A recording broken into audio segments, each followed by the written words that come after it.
iglesia a ponerse sobre sus pies.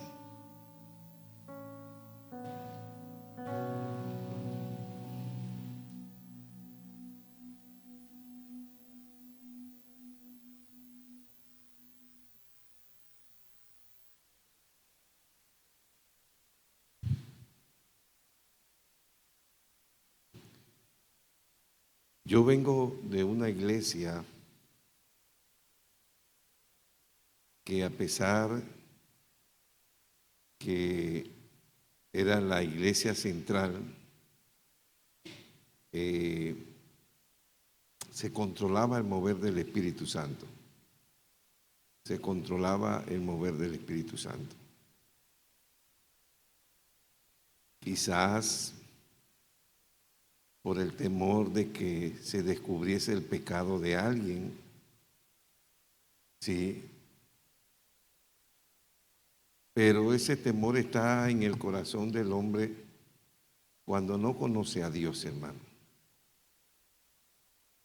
Si Dios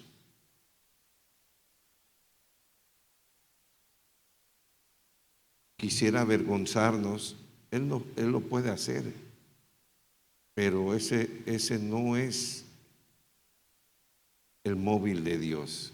Ese no es el móvil de Dios. Sí, ese no es el móvil de Dios.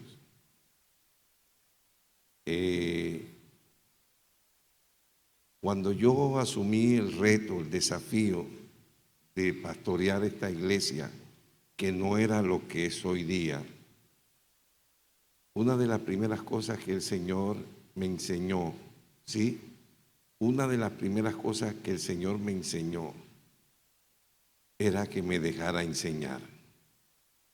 Que me dejara enseñar, porque había muchas cosas que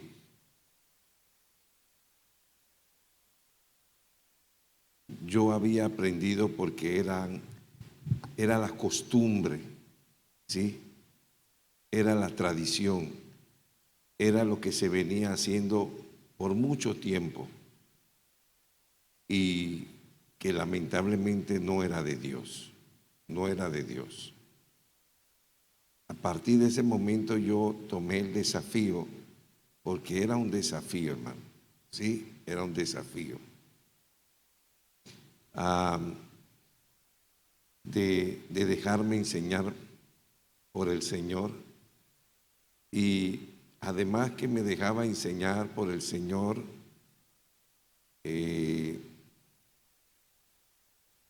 yo enseñaba a la iglesia. Yo enseñaba a la iglesia. Entre las dos posturas o las dos corrientes que se pueden dar en una iglesia, como el caso que yo explicaba, que yo nací en una iglesia donde se controlaba el mover del Espíritu Santo, y en otra donde se le da, no quiero decir libertad, se le daba su lugar al Espíritu Santo, porque es que la palabra libertad rápido se puede llevar al libertinaje. Y esta noche yo voy a dejar bien claro, no siento que había ningún libertinaje. Lo que siento es el mismo problema cuando yo empecé, ¿sí? Todos los días Dios tiene algo nuevo que enseñarnos. Todos los días, ¿sí? Todos los días. Todos los días Dios tiene algo que enseñarnos.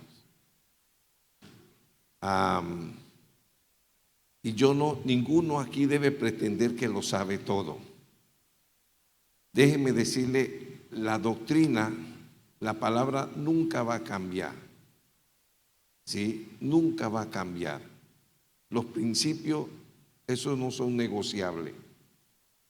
Esto se predicó en los años 300 después de Cristo, se continuó predicando en el año 800 después de Cristo, en el año 1500 hasta llegar al 2000, Y si el Señor no ha venido en el 2050, esto se debe seguir predicando, ¿sí? Tal cual como enseña la palabra de Dios. Lo que yo tengo que entender, es que los tiempos cambian. Oiga, los tiempos cambian. Yo he dicho aquí en repetidas ocasiones que cuando yo empecé este camino hace 33 años, la gente que aunque yo me codeaba me decía, pero si ese es un grupo de personas incultas, ellos no tienen educación, ¿cómo tú fuiste a parar allí? Y yo le dije, no, esos son gente de Dios. Lamentablemente, el hombre humilde, el hombre sencillo, es más accesible a la voz de Dios que el hombre empoderado, ¿sí? Que el hombre adinerado. Déjeme decirle que hoy día, sin yo alarmar a nadie, yo estoy combatiendo el humanismo. Yo estoy combatiendo el humanismo que quiere entrar a la iglesia. Y esta iglesia no es la excepción. El humanismo se afirma en la filosofía. La filosofía habla de la sabiduría humana y nosotros no podemos buscar a Dios con razonamiento humano, porque a Dios se busca por fe, no por razonamiento humano. Nada de lo de Dios se puede razonar. No se puede explicar un milagro, ¿sí? No se pueden explicar las manifestaciones del Espíritu de Dios. Así que la palabra de Dios nos exhorta a que decía, entre las dos posturas de cerrarle la boca al Espíritu de Dios o dejar la libertad, ¿sí? El mover del Espíritu de Dios, yo me inclino a mover el Espíritu de Dios, ¿sí? Jamás yo le pondré tapujo, ¿sí? Le pondré algo en la boca del Espíritu de Dios porque tengo temor que me vaya a descubrir algo que yo esté haciendo. Usted no me conoce a mí. Usted no me conoce a mí. Mas sabe, con el transcurrir de la vida, yo creo que con esa manera de ser mía, es difícil que alguien me conozca. El único que me conoce es Dios. Usted puede hacerse suposiciones, usted puede imaginarse, eso es todo lo que usted puede hacer. Si se quiere volver brujo o bruja para adivinar quién yo soy, pero yo soy así. Yo soy muy hermético, ¿sí? Yo soy muy callado. Yo hablo cuando Dios me manda a hablar, pero yo siempre he sido así. Me gusta escuchar mucho, me gusta oír mucho, más que hablar. Cuando me toca hablar, ya me toca hablar, ¿sí? La Biblia dice que aprendamos a coger lo bueno y desechar lo malo, y eso habla de madurez. Si dicen algo que no es contigo, no es contigo. Tú sabes que no es contigo. Que lo escuche el que el Espíritu de Dios, si es de Dios, que lo escuche el Espíritu de Dios. Pero yo exhorto a todos, mire, ¿sabe? A mí me duele que un extranjero me diga que uno de los problemas más grandes del panameño es que no le gusta leer. Y es verdad. ¿Cuándo fue la última vez que tú leíste un libro? Eso evidencia que no te gusta leer. Y el no leer te hace inculto, que no tienes cultura. Yo soy pastor, yo sí te puedo hablar así. Yo no permito que nadie venga a ofender a la iglesia. Sí, yo no permito que nadie ofenda, porque la iglesia es la novia del Señor. Y yo tengo que hacer respetar a la novia del Señor. Yo lo que le quiero enseñar a usted, lo que usted necesita aprender como yo he aprendido. Y yo no lo sé todo. Yo no lo sé todo. No lo sé todo. ¿Sí? Sin embargo, yo me sorprendo. Usted no tiene ni idea de las llamadas que yo recibo diariamente. Usted no tiene ni idea. Y yo no se lo muestro ahora porque yo no traigo celular. a la iglesia del Señor, ni para pagarlo, para prenderlo cuando me vaya. Espera allá, mi celular está en la casa, que espere allá, yo tengo que ir para allá. Porque ahora el que me interesa que me hable es el Señor. No me interesa que me hable más nadie. ¿Sí? El que quiera hablar conmigo, que espere. Ahorita mimito, yo estoy en los negocios del Señor. ¿Sí? Pero lo que les quiero decir, que si yo no me actualizo, si yo no me actualizo y yo no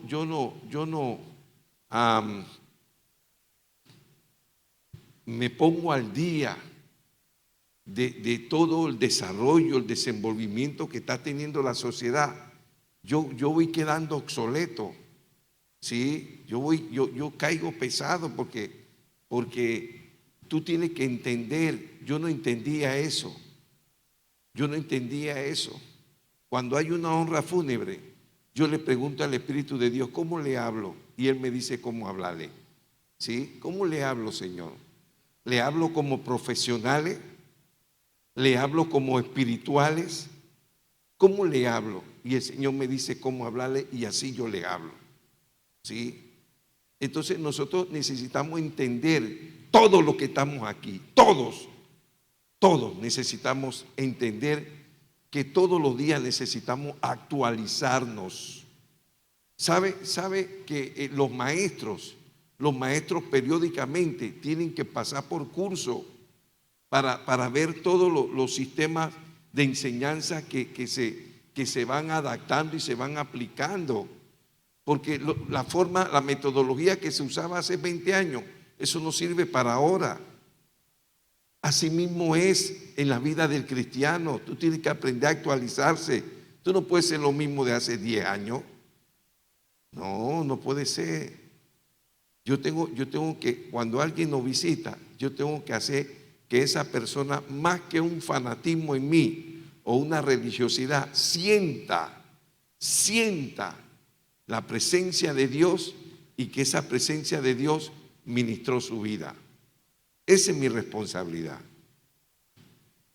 Yo no quiero que aquí nadie caiga en una cuestión que rechace al profeta. No, es sencillo, hermano. Si un profeta dice algo y no se cumple, el tal no es profeta. El tal no es profeta. Pero muchas veces, entienda, en la profecía, y esto es para los profetas, se mezclan las emociones y comenzamos a decir mi opinión. ¿Sí? Yo veo a alguien que se está durmiendo, aquí hay un espíritu de sueño. No, aquí no hay ningún espíritu de sueño. Es alguien que tiene un problema, porque si hubiera un espíritu de sueño, todos estuviéramos dormidos. Y necesitamos aprender. Si nosotros queremos ganarnos al mundo. El Señor no me mandó a ganarme específicamente Alto de los Lagos y lo demás que se pierda, no. Dios me mandó a ganarme Alto de los Lagos, Las Crestas, San Judas, Puerto Escondido, todos los lugares donde nosotros tenemos gente predicando la palabra de Dios. Todos los hombres tienen necesidad de Dios. Entonces yo creo que se forma un mal ambiente, ¿sí? Cuando las cosas son de Dios, pero no se hacen correctamente. Pero no es que no son de Dios. Y por eso yo lo exhorto a todos. Usted tiene que tener todos los días un libro para leer. Cualquier tema, mañana con un libro de historia, pasado con un libro, una novela, pasado mañana hace un estudio de un libro de la Biblia. Y usted no tiene idea cómo usted se enriquece. Y eso no me dice que yo no soy espiritual. ¿Quién dijo eso? Espiritual no es, ¿sí? El que vive, ya lo hemos dicho 1.000.000 de veces, el que vive a cada rato, ¿sí? Referenciando la palabra de Dios, ya eso no se mide así. La espiritualidad se mide viviendo lo que dice la palabra de Dios, ¿sí? Viviendo lo que dice la palabra de Dios. Tú no puedes estar apelando a la palabra de Dios y en tu vida privada tú estás haciendo otra cosa. No, porque pierdes autoridad. ¿sí? Por eso la Biblia dice que esta es la mejor palabra profética.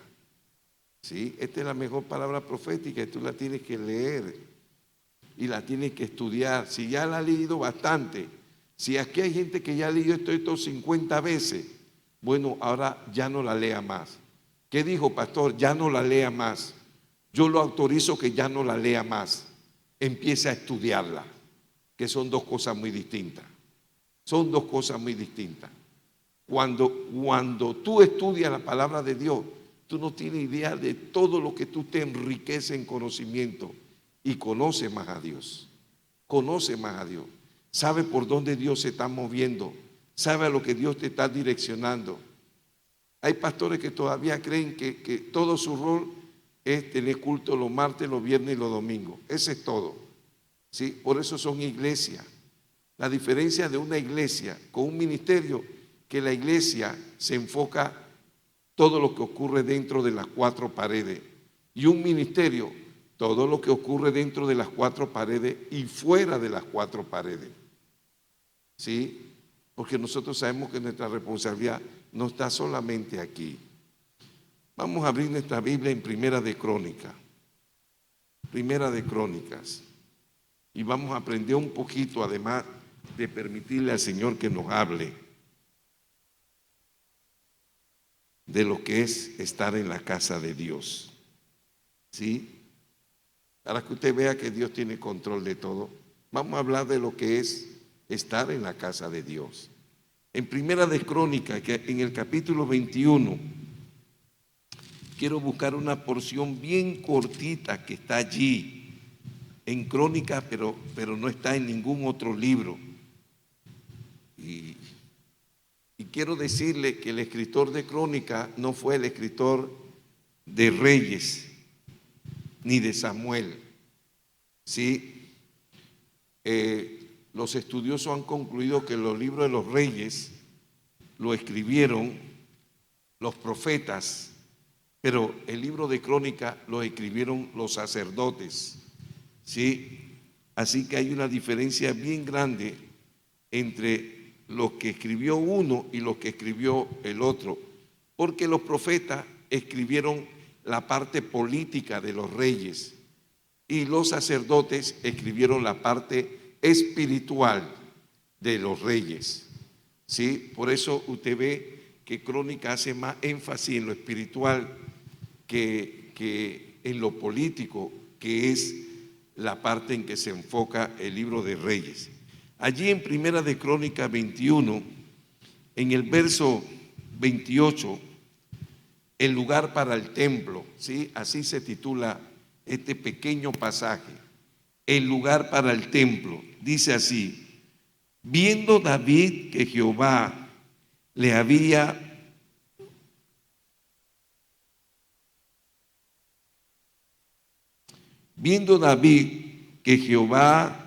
le había oído en la era de Ornán Jebuseo, ofreció sacrificio allí. Y el tabernáculo de Jehová que Moisés había hecho en el desierto y el altar del holocausto estaban entonces en el lugar alto de Gabaón. Pero David no pudo ir allá a consultar a Dios porque estaba atemorizado a causa de la espada del ángel de Jehová. Y dijo David: aquí estará la casa de Jehová Dios y aquí el altar del holocausto para Israel. ¿Sí? Vamos a volver a leer esa pequeña porción para que quede bien grabada en nuestro corazón y en nuestra mente. Viendo David que Jehová le había oído en la era de Ornán Jebuseo, ofreció sacrificios allí, y el tabernáculo de Jehová que Moisés había hecho en el desierto y el altar del holocausto estaba entonces en el lugar alto de Gabaón. Pero David no pudo ir allá a consultar a Dios porque estaba atemorizado a causa de la espada del ángel de Jehová. Y dijo David: aquí estará la casa de Jehová Dios y aquí el altar del holocausto para Israel. Señor, en esta noche gracias por tu amor y tu presencia. Ahora, Espíritu Santo, háblanos, ministranos, enséñanos a través de tu bendita palabra. Por Jesucristo te lo pedimos dándote gracias. Amén. Bien, el tiempo ha avanzado. Voy a tratar de ser lo más breve sin dejar de obviar lo que usted necesita tener claro esta noche. Acabé de mencionar que, puesto que el libro de Crónicas fue escrito desde el punto de vista sacerdotal, es de esperar que el énfasis fuerte de los escritores esté en la construcción del templo. ¿Sí? Lo voy a volver a decir. Puesto que el libro de Crónicas fue escrito desde el punto de vista sacerdotal, entonces es lógico esperar que el énfasis fuerte de lo que ellos enfocaron en esos libros fue la construcción del templo. En el pasaje anterior, sí, al que acabamos de leer, puede observarlo, se describe el gran pecado de David, que ya hemos hablado de ese pecado, ¿sí? El más grande de los pecados que cometió David. La Biblia describe dos pecados de David. Yo no vengo esta noche, como le he dicho muchas veces, yo no vengo a desbaratar a David, yo vengo a aprender lo que el Señor quiere que yo aprenda de la vida de David. La Biblia declara dos pecados de David, pero eso no significa que fueron los únicos pecados que él cometió. Sin embargo, no hay duda de que fueron los dos que se describen probablemente los más grandes pecados de él. Uno fue un pecado carnal, que ese es el que más se habla, ¿sí? Y que las consecuencias la absorbió su familia, el pecado con Betsabé. El otro pecado fue espiritual, que fue directamente contra Dios. Yo le voy a explicar por qué fue directamente contra Dios. Y a ese se le conoce el gran pecado, o sea, más peor que el de Betsabé, porque mientras en el otro murieron 4 personas, en este murieron 70,000 personas, para que usted vea lo serio de las consecuencias de ese pecado que se le llama el gran pecado. ¿Sí? Bueno, el preámbulo de estos cortos versículos que leí fue precisamente la historia, la narrativa de ese gran pecado, como se le conoce a ese pecado que David cometió a causa del orgullo. Oiga eso, mire eso. Si hay alguien que dice que no tiene orgullo, eso es mentira, hermano. Todos nosotros tenemos algo de orgullo, uno más que otro, pero yo entiendo, como hemos dicho en repetidas ocasiones, que en el Señor no hay casualidad y que si esto está allí es para enseñanza nuestra. Debemos ver en este ejemplo, en este modelo, el peligro que puede ser el orgullo en la vida de cada uno de nosotros. Ese fue el caso de David, que a causa del orgullo, ese orgullo lo llevó a cometer lo que se conoce o se describe como el gran pecado, ¿sí? Al censar los hombres de guerra que él tenía dentro del pueblo.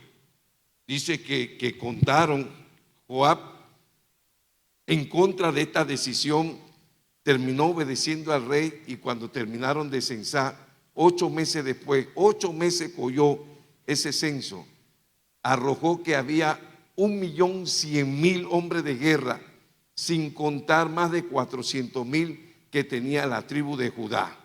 O sea que en esos momentos David estaba consciente que él era poderoso. Y dice allí, la historia empieza en el capítulo 21, empieza diciendo que el enemigo lo empujó, ¿sí? La gente hace de esto una contienda. ¿Por qué en Samuel dice que fue Dios que lo tentó y aquí en el diablo fue el que lo tentó? Eso tiene una explicación sencilla, ¿sí? Se lo voy a decir para que usted lo tenga bien claro. Ya le expliqué claramente que cuando los libros de Samuel o de Reyes lo escribieron fueron profetas, ¿sí? Fueron profetas y ellos lo escribieron en ese aspecto político y en el pensamiento que ellos tenían en ese momento, que no tenían muy claro eso, lo de diablo.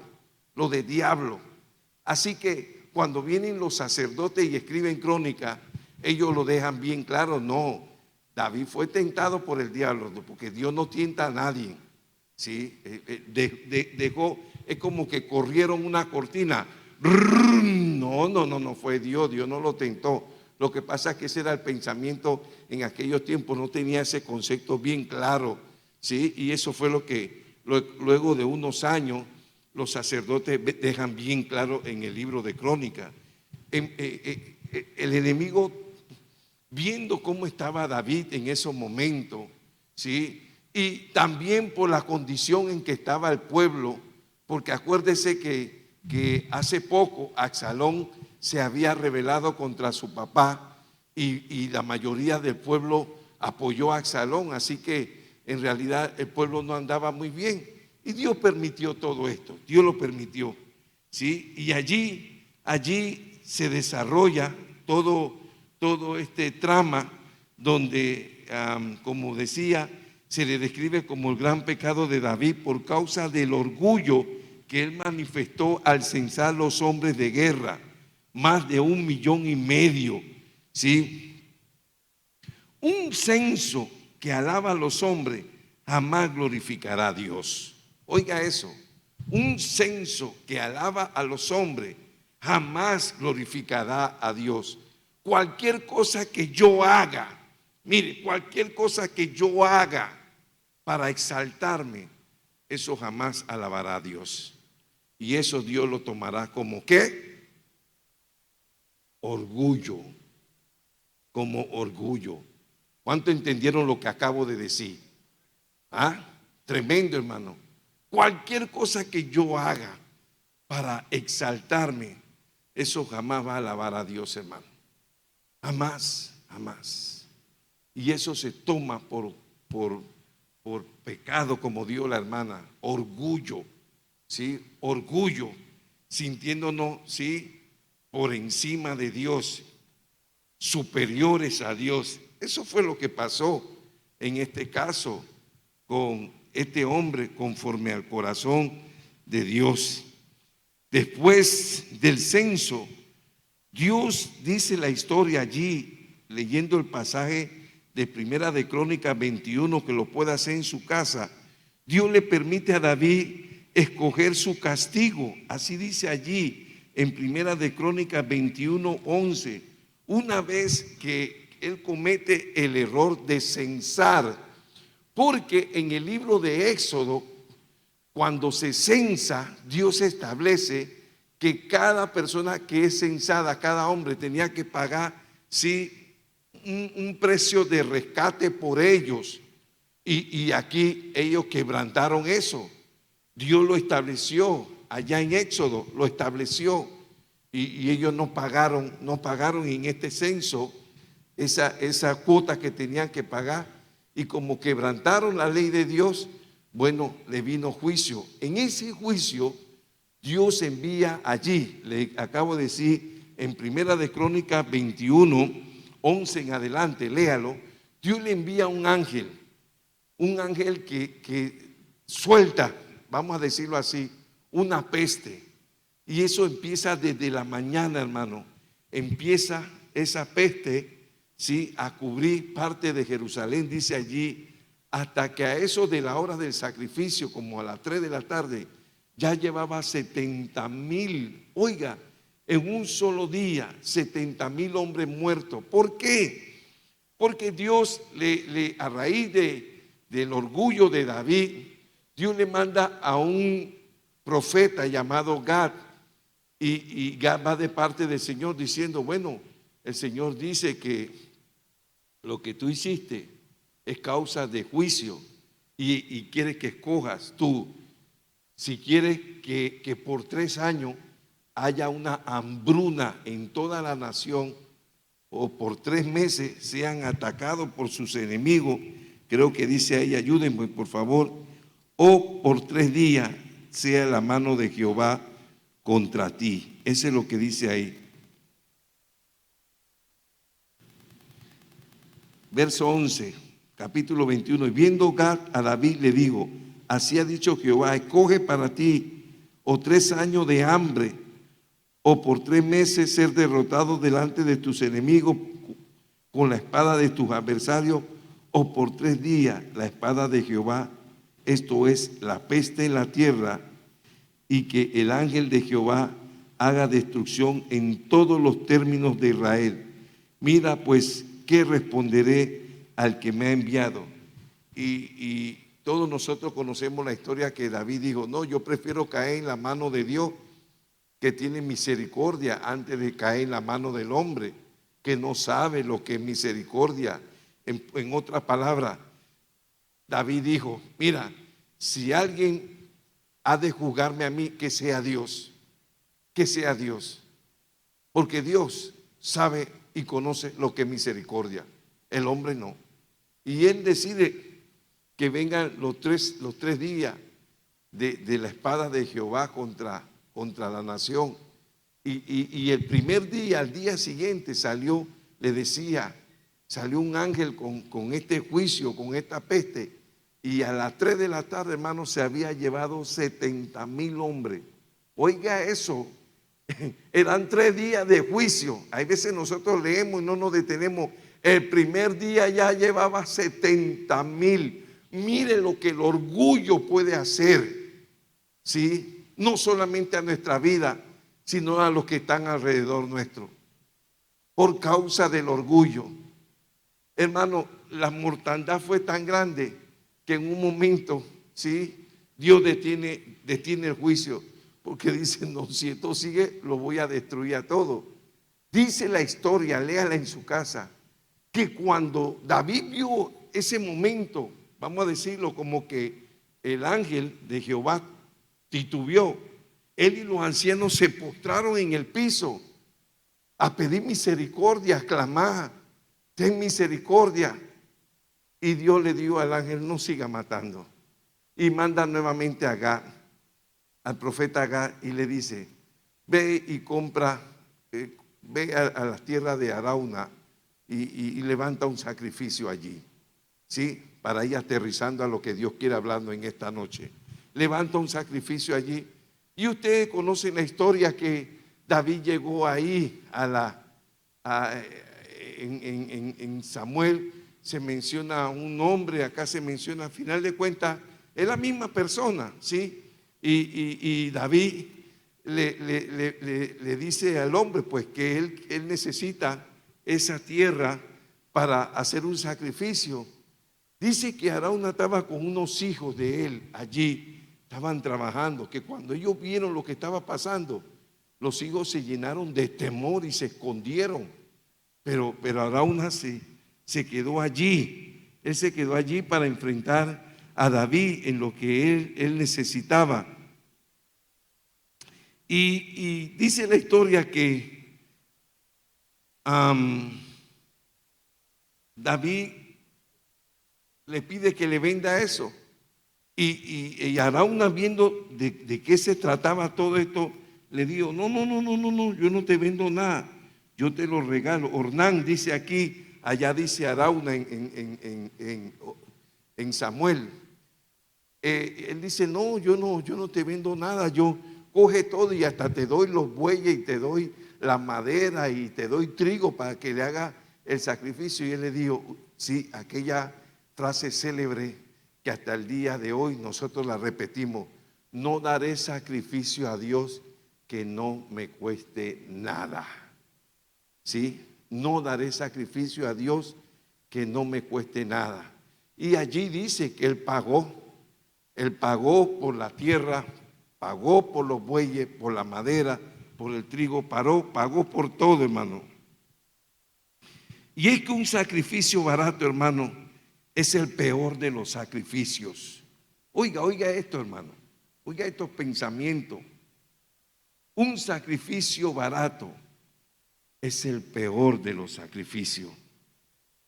Porque cuando se trata de Dios, hermano, cada uno de nosotros debemos reflexionar que todo lo que nosotros somos y todo lo que nosotros tenemos se lo debemos a Dios. Así que cuando tú o yo, hermano, tenemos la oportunidad, cuando Dios nos da la oportunidad, oye eso, porque no todo el tiempo hay una oportunidad de parte de Dios para expresarle la conciencia que nosotros tenemos de que lo que caballero es y lo que caballero tiene y lo que caballero se pone, todo vino de Dios. Hermano, ese momento ninguno de nosotros debemos desaprovecharlo. Gracias por ese amén, hermana. Gracias. ¿Sí? Oiga eso, hermano. Si de veras tú eres consciente, hermano, si de veras tú eres consciente que lo que tú eres y todo lo que tú posees se lo debe a Dios, hermano, cuando llega una oportunidad a tu vida de poder expresarle a Dios, hermano, lo agradecido que tú estás, tú no debes desaprovechar eso. Por eso Jesús elogió a aquella viejita viuda que echó los 2 últimos centavos, echó todo lo que tenía, todo. Cualquiera dice, ay, pero no echó nada.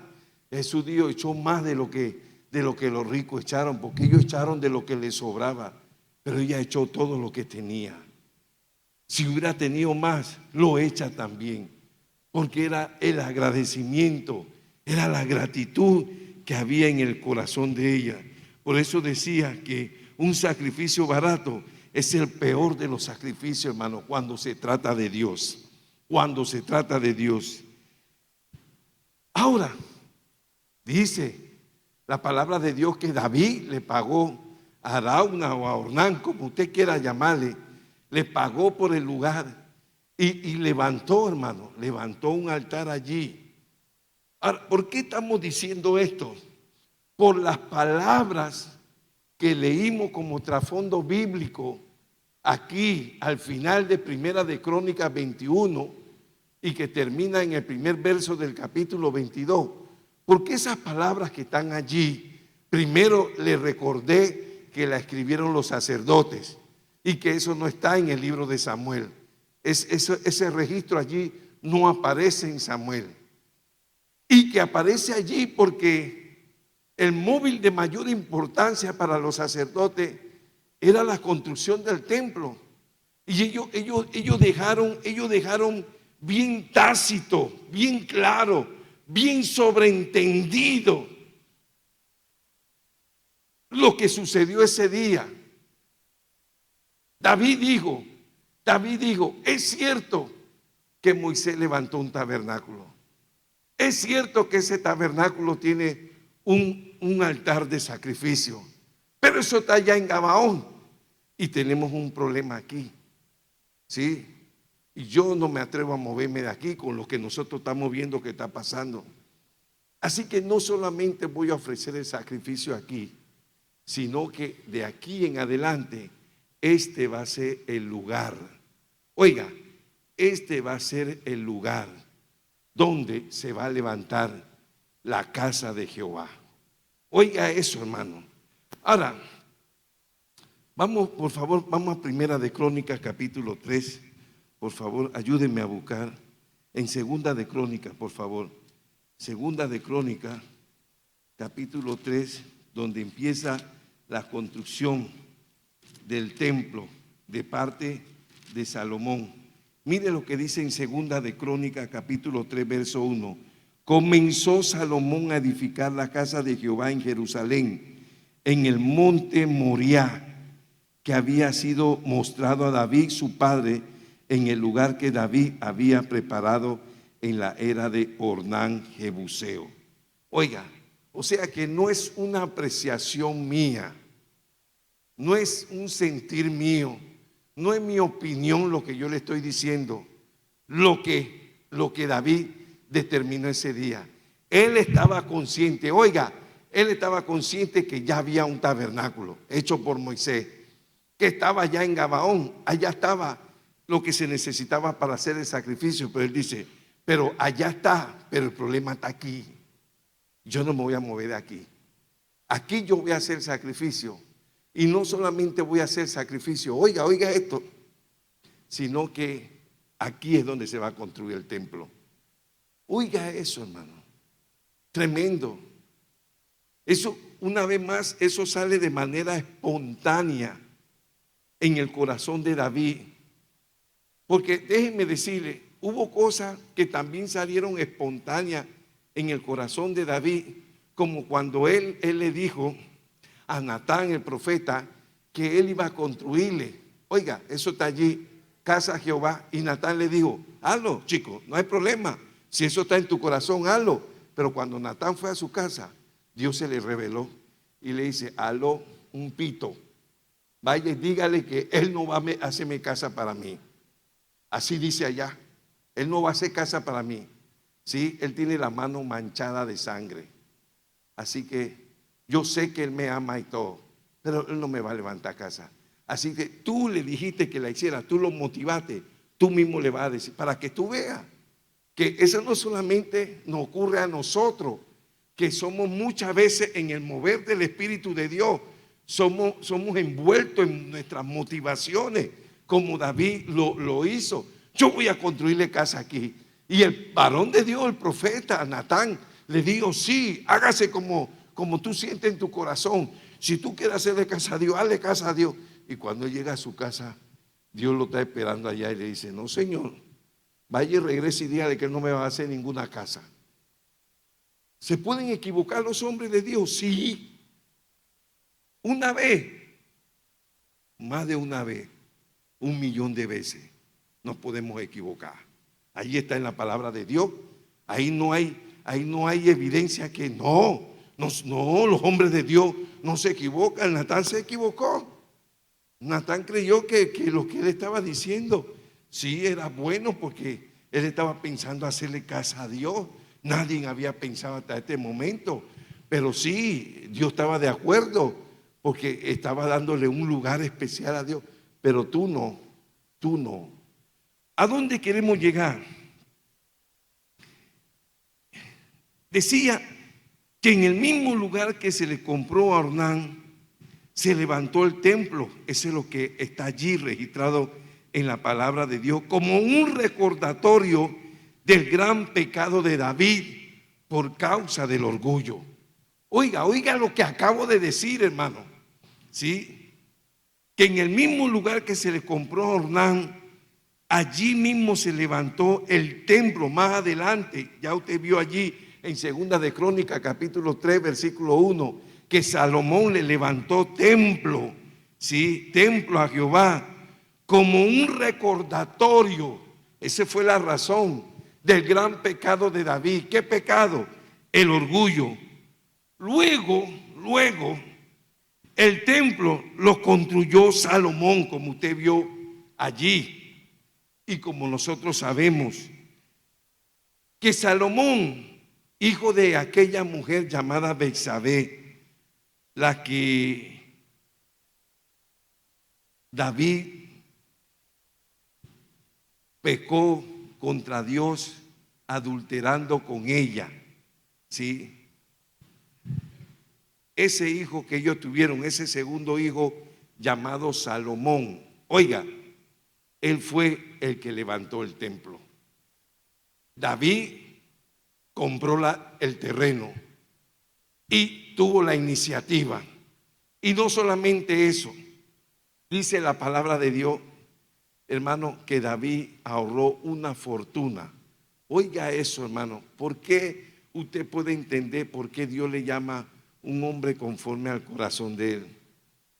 Lo que decía, hermano, una ofrenda barata no exalta a nuestro Dios. Ese hombre ahorró, hermano. Y como ya él sabía que no era él el que iba a construirle casa, sino que Dios lo honró diciéndole, no va a ser tu hijo, ¿sí? Entonces él le entregó toda esa fortuna a su hijo.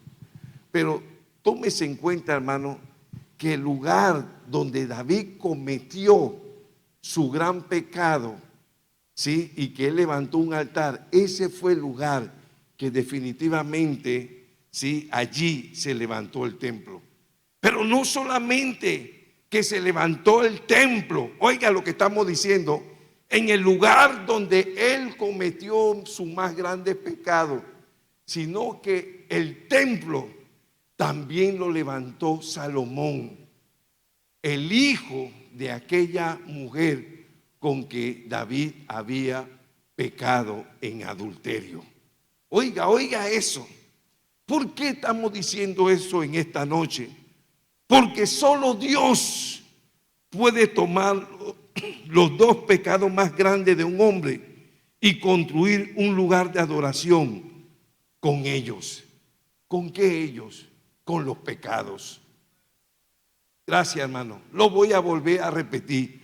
Solo Dios puede tomar los dos pecados más grandes de un hombre y construir en ese lugar donde incluso se cometió el pecado y lo construyó el hijo de la mujer con que él pecó para levantar un lugar de adoración con esos pecados.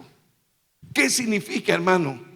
Que usted y yo sabemos que Dios no hace las cosas por casualidad. Oiga lo que estamos diciendo. Solo a Dios se le ocurre esto. Oiga, para que nosotros rompamos esos paradigmas, para que nosotros vayamos más allá y conozcamos a Dios. Mire, hermano, para que tú agarres la religiosidad y la tires por allá. Porque nosotros queremos vivir un evangelio de justicia. ¿Sabe qué? Un evangelio de justicia, diciendo que todo está mal, cuando el evangelio que nos trajo Jesucristo es un evangelio de amor, no de justicia. Fue un evangelio de amor. Aquella mujer que fue encontrada en pecado, ¿sí? Y se la trajeron a Jesús para que él ratificara que la ley decía que el que fuera encontrado, ¿sí?, cometiendo ese pecado de adulterio, fuera apedrada hasta que muriera. Y Jesús dijo, está bien, no hay ningún problema. El que esté libre de pecado, que tire la primera piedra. Y dice que del más anciano al más joven comenzaron a tirar la piedra y a retirarse. ¿Por qué? Porque no hay nadie en la tierra que pueda decir que no tiene pecado. No hay nadie en la tierra, hermano. La Biblia lo dice, no hay hombre que no peque. Mire lo que nos está enseñando esta noche la palabra de Dios. Solo a Dios se le ocurre escoger a un hombre, ¿sí?, que ha cometido el más grande pecado en un lugar donde ese mismo hombre decide que se levante el templo de Dios y tomar, escuche, la simiente, el fruto del otro pecado que cometió, el otro gran pecado que cometió, para levantar un lugar de adoración contra esos pecados. ¿Qué significa eso, hermano? Vuele su mente y entienda lo que Dios nos está diciendo. Sí, que los santuarios, el templo de Dios, el tabernáculo, como usted le quiera llamar, sí es un lugar de adoración. Pero para recordar, hermano, sí, nuestra condición pecaminosa delante del amor y de la gracia de Dios. Eso es lo que el Señor nos estaba enseñando con esto ahí. Oiga eso, hermano. Cualquiera hubiera dicho que con la santidad de Dios, oiga, No, jamás hubiera permitido eso. Oiga, hermano, primero, que ese lugar que compró David, hermano, y hizo sacrificio y determinó que ese lugar, sí, fuera el lugar donde se le levantara casa a Jehová. Fue el lugar donde él cometió el más grande pecado delante de Dios. Y no solamente, escúcheme, hermano, no solamente que en ese lugar que él dedicó para santuario a Jehová, fue el lugar donde él cometió el más grande pecado, sino que el segundo gran pecado que cometió, ¿sí?, con Betsabé, fue el fruto de esa relación, o sea, Salomón, el que levantó ese templo para Dios. ¿Qué es lo que nos está diciendo el Espíritu de Dios en esta noche? ¿Qué es lo que nos está enseñando la palabra de Dios? Hermano, que Dios estaba consciente, como decía, solo Dios puede tomar los dos pecados más grandes de un hombre y construir un lugar de adoración para que nosotros le adoremos por causa de nuestro pecado. Oiga eso. Usted y yo tenemos que estar conscientes que Dios sabe que nosotros somos pecadores. Nosotros tenemos que estar conscientes. Si tú no estás consciente, bueno, tienes un problema bien grande. Pero nosotros tenemos que estar conscientes que Dios sabe que nosotros somos pecadores. Miren lo que hizo Dios. Dios permitió. Cuando David dijo, yo voy a levantar, Dios dijo, no, Señor, usted no, usted tiene la mano sucia. Pero yo te permito que tú compres el lugar, ¿sí?, donde tú me quieres levantar casa. Y entonces, ¿quién la va a levantar? Tu hijo. Pero, ¿cuál era la referencia del hijo, hermano? Si el hijo era el fruto del segundo más grande pecado que David había cometido. Y nosotros necesitamos entender esto para que conozcamos a Dios, hermano. Yo no estoy mandando, como siempre digo, yo no estoy mandando a nadie a pecar. Lo que yo estoy mandando, hermano, es que nos quitemos esa vestimenta de justicia y entendamos el amor de Dios para con nosotros. Hermano, si Dios obrara por justicia, ninguno de nosotros estuviéramos aquí. Ninguno de nosotros estuviéramos aquí. Pero Dios no obra por justicia. Dios obra por gracia. Nosotros estamos aquí por gracia. Y la gracia es gracias al amor de Dios. Y nosotros necesitamos conocer esto, hermano. Mire esto tremendo que el Señor y su palabra tiene que enseñarnos en esta noche. Mire, escúcheme, no se buscó el lugar más santo. Y déjeme decirle que la era de Ornán era en Jerusalén, en Monte Moriah, ahí mismo donde Abraham iba a sacrificar a su hijo Isaac, ahí en el Monte Moriah. El Monte Moriah es Jerusalén, ¿sí? Ahí mismito, oiga eso, ahí mismito. Pero no dice que el templo se erigió, se levantó en el lugar más santo de Jerusalén, no. Fue en el lugar donde David cometió su más grande pecado. Y no solamente que se levantó el templo en el lugar donde David cometió su más grande pecado, sino que lo construyó el fruto de su segundo más grande pecado. ¿Y qué es lo que quiere el Espíritu de Dios? Que nosotros entendamos. Bueno, decía, solo a Dios se le ocurre eso. Juntar los dos más grandes pecados de un hombre para a través de eso levantar un templo para adoración a Él. Pero Dios no se equivocó, hermano. ¿Sabe por qué? Porque lo que eso estaba simbolizando, que cuando llegaran a adorar a Dios, ellos tenían una razón bien clara por qué estaban adorando a Dios, por los pecados de ellos. Y allí estaba la más clara evidencia. Nunca se ocultaron los pecados, nunca se taparon los pecados. Así mismo, hermano, debe ser el espíritu con que nosotros vengamos aquí, Hermano, yo vengo a adorar a Dios y tú debes venir a adorar a Dios, porque nosotros somos pecadores delante de Dios. Somos pecadores delante de Dios, hermano. Y qué bueno que Dios pensó en un lugar. Claro, hermano, eso no significa que nosotros vamos vamos a pecar y cada vez que queremos venir a adorar a Dios. No, no estamos diciendo esto, hermano. Jamás estamos diciendo esto. Lo que estamos diciendo es que es importante que tú y yo tengamos una percepción bien clara de lo que Dios piensa de todo esto. Sí, precisamente esto nos recuerda nuestra condición pecaminosa. Cuando nosotros estamos aquí, por eso, hermano, no se vale que yo tenga una postura altiva, arrogante, orgullosa. ¿Y tú qué? No, ese es para los pecadores. ¿Y tú quién eres? Todos somos pecadores. Y como somos pecadores, por eso este lugar nos invita a adorarle a Él como el Señor de nuestras almas, como el Redentor de nuestras almas. Oiga eso. Mire lo que dice allí, hermano. Vamos a leerlo.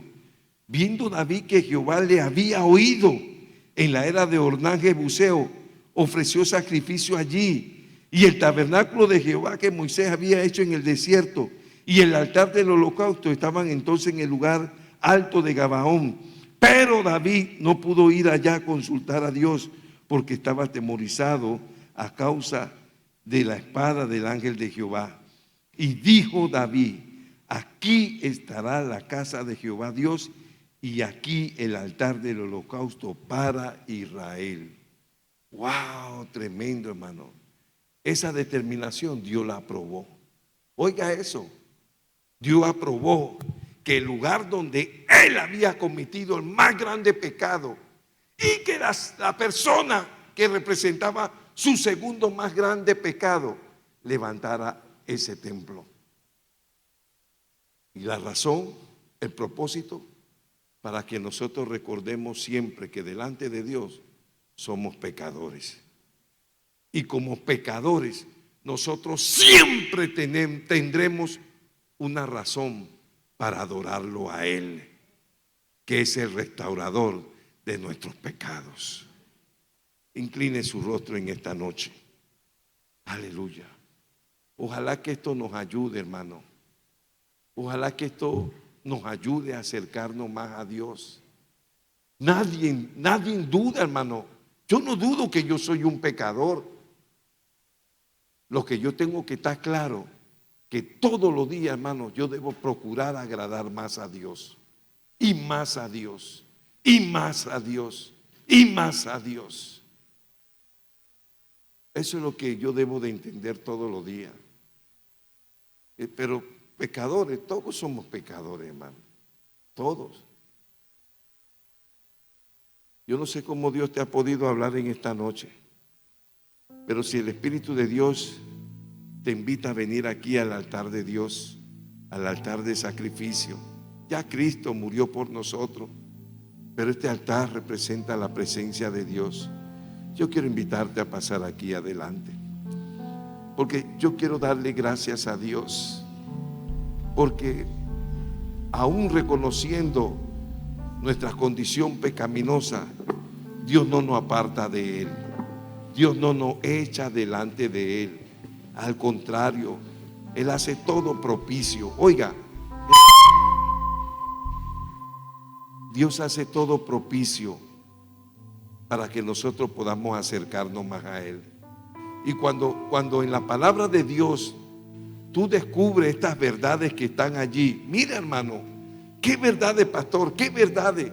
La primera verdad, que en el lugar donde David cometió su más grande pecado, allí se levantó la casa de Jehová, donde hoy día todavía se espera levantar el tercer templo a Jehová.